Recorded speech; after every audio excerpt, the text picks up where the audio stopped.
welcome back to my YouTube channel. My name is Sanjeev, and before we get into the video, please like, share and subscribe to my YouTube channel, and don't forget to press the bell button below to get more notifications when my new videos come out. Anyways, today's video is about how to make your own crystal mirror. So basically, crystals are these really tiny, or maybe they just come in any size. They are gemstones.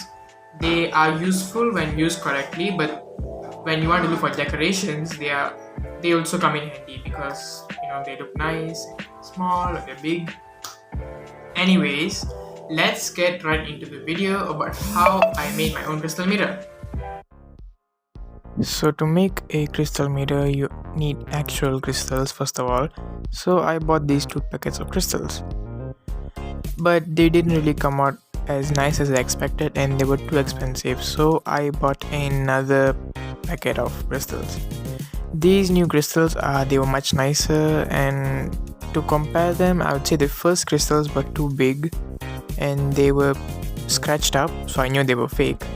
And the next packet of crystals, they were much nicer, they were much smooth, they looked like actual obsidian, which is a type of crystal, and they had the texture of glass, meaning it was much smoother and not sharper. So here's me cutting the second packet of crystals, and as you can see clearly, I am not good at cutting stuff. I wanted to do a little bit of ASMR or something, but I ended up ruining the video because something that wasn't meant to happen happened. And as you can see, I'm demonstrating it right now.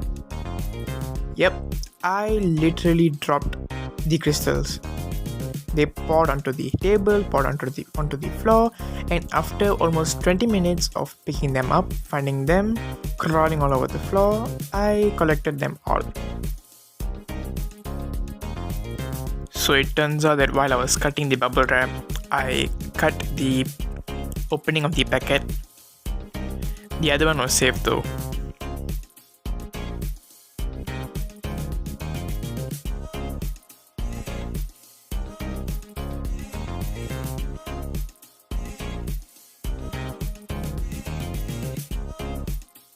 So this is the first packet, the first batch of the crystals, and these are the second batch of the crystals.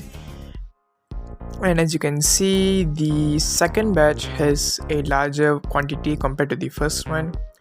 And here's me comparing the first batch of crystals and the second batch of crystals. The first batch is on the right and the second is on the left.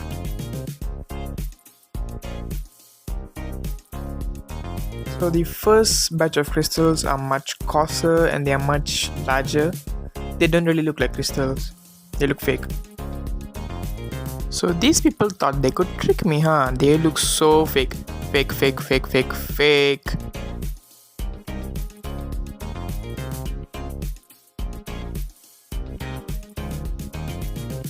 So now here's the second batch of crystals, and this one looks much more nicer and it's much smoother and there's no scratches or anything. Fun fact, real crystals don't scratch because they're much harder than steel or iron.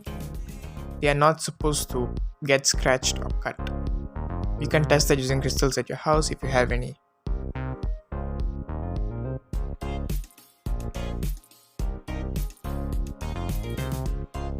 So leaving that aside, let's move on to the mirror.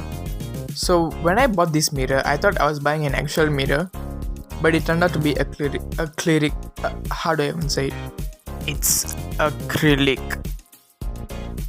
Anyways, when I peeled the sticker or the covering off, I was so ashamed of myself for being tricked like this, because after you peel off the sticker, the actual mirror looks like the kinds of mirror that makes you look disproportionate.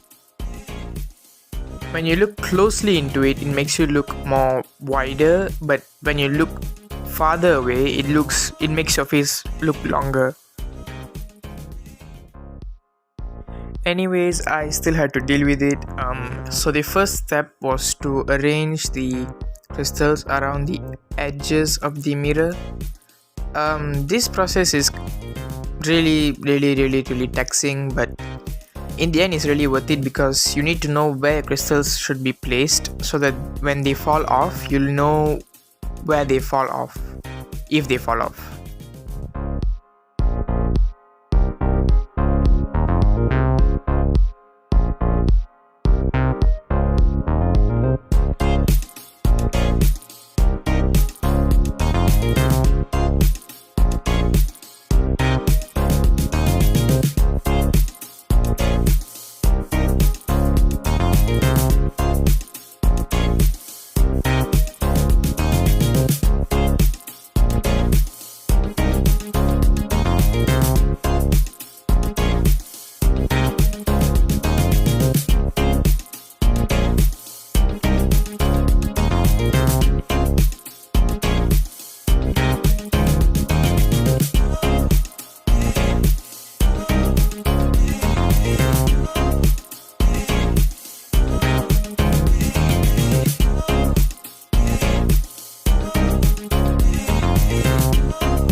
So after arranging your crystals, you can just grab any type of glue. But the best that works is the glue that's specifically made to stick on glass. I didn't have that, but I only had the glue that was for wood and parquet. Okay, anyway, I don't know what's that, but I used it.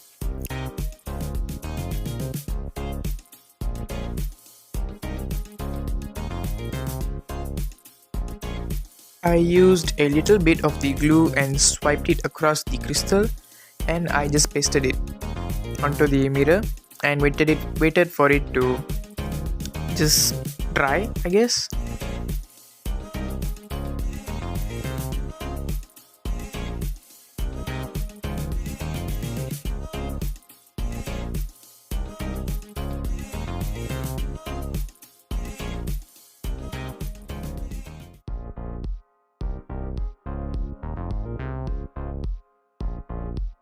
So I did the same thing for the other crystals and it turned out kinda awesome.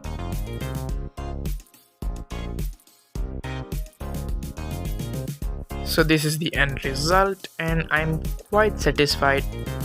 But fair warning that the crystals might fall off because I didn't use the proper glue, but if you use industrial level glue, the crystals might not fall off, but even if they do fall off, you can just reapply the glue and paste it onto the mirror again. So I guess that's it for today's video. And just a reminder, if you have any fingerprints or dust on your crystal mirror, look at mine. Okay. Yeah, so if you have any fingerprints or just dust or anything on your mirror, just use a piece of cellophane tape. Just use a piece and make it stick onto the mirror and pull it off a few times to make the dust and the fingerprints go away, because wiping it doesn't work very well. So the cellophane, the adhesive on the cellophane just takes off the fingerprints and dust. So that's a really effective method on how to get rid of stains or anything on your mirror. Anyways, I guess that's it for today's video, and I'll see you soon.